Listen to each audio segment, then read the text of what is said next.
Bonjour à tous, la question d'aujourd'hui c'est est-ce que je prie sans cesse? Alors je vous invite à ouvrir votre Bible dans Galates chapitre 2 verset 20. Il est écrit: j'ai été crucifié avec Christ et si je vis, ce n'est plus moi qui vis, c'est Christ qui vit en moi. Si je vis maintenant dans la chair, je vis dans la foi au Fils de Dieu qui m'a aimé, qui s'est livré lui-même pour moi. Alors, chaque jour, étant donné que nous sommes faillibles, nous faisons des erreurs, nous nous trompons et tout ne se passe pas forcément comme prévu. Ce que j'aime dans ce texte, c'est qu'il dit: j'ai été crucifié avec le Christ. Donc c'est-à-dire qu'il y a cette notion de ne plus vivre pour soi-même, mais qu'on a cette nouveauté de vie à travers le Christ qui vit en nous. En lien avec ce texte, j'aimerais qu'on ouvre notre Bible encore une fois dans Matthieu chapitre 26 verset 41 cette fois-ci. Et vous verrez, je ferai un parallèle avec le verset qu'on a lu juste avant. Alors il est écrit: veillez et priez, afin que vous ne tombiez pas dans la tentation. L'esprit est bien disposé, mais la chair, voilà ce mot qu'on retrouve, est faible. C'est-à-dire qu'à partir du moment où on revient dans Galates 2:20 et qu'on voit qu'on a été crucifié avec le Christ, mais on se dit: si j'ai été crucifié et que Christ vit en moi, c'est que dans cette relation justement avec Dieu, à travers le Christ, à travers ce qu'il a accompli, ce qu'il a dit, tout est accompli, et bien finalement, nous sommes protégés de tout mal. Nous sommes en sécurité à travers son amour et à travers son plan parfait. Mais il s'agit de demeurer. Comme on l'a vu, certes, j'ai été crucifié avec Christ, mais aussi bien dans Matthieu 26, 41, on voit qu'il est dit que la chair est faible. Donc finalement, il faut que chaque jour nous puissions prier sans cesse.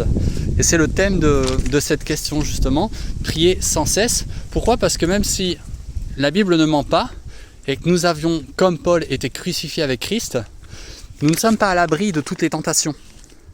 D'ailleurs, c'est ce qu'il dit. Nous ne sommes pas à l'abri de tomber, de chuter, et de finalement retomber dans cet égoïsme, dans cet orgueil. C'est pour ça qu'il nous invite à dire: veillez et priez, afin que vous ne tombiez pas dans la tentation. L'esprit est bien disposé. Donc notre cœur est sincère, notre esprit est aussi bien disposé.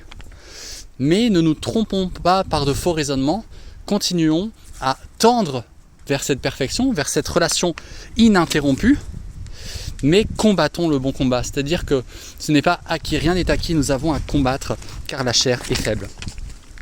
Pour confirmer tout cela, je vous invite aussi à prendre 1 Thessaloniciens chapitre 5 verset 17 qui nous dit: priez sans cesse.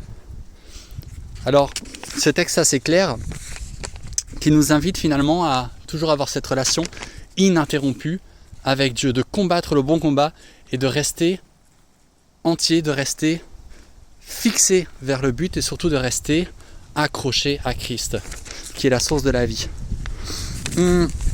J'aimerais aussi qu'on prenne Éphésiens chapitre 6 verset 12 qui nous dit: car nous n'avons pas à lutter contre la chair et le sang, mais contre les dominations, contre les autorités, contre les princes de ce monde de ténèbres, contre les esprits méchants dans les lieux célestes. Il nous invite encore à nous montrer finalement que ce combat dont on parle, il n'est pas contre la chair et le sang. Ce n'est plus le même combat avant de connaître Christ et de placer notre foi en lui, et après de le connaître, comme les textes que nous avons lus. Pourquoi ? Parce qu'après, nous restons fixés finalement par l'esprit dans la prière. Qu'avant, notre réflexe premier, c'est: oh, il y a un souci qui arrive, mais je vais régler par mes propres forces. Mais à partir du moment où on croit en Christ, nous ne croyons plus, nous ne plaçons plus notre foi en nous-mêmes, en notre propre force. Nous la plaçons en Jésus-Christ parce qu'il a vaincu, parce qu'il est le chemin, la vérité et la vie. Alors, est-ce que je prie sans cesse ? Je dois prier sans cesse, parce qu'il n'y a pas d'autre moyen pour pouvoir le connaître véritablement tel qu'il est, pour pouvoir connaître son salut, connaître la vie éternelle et surtout connaître son plan parfait, parce qu'il est Dieu, il est celui qui est. Et n'oublions jamais que notre Dieu n'est pas un Dieu limité, que pour lui rien n'est impossible, parce qu'encore une fois il a tout accompli.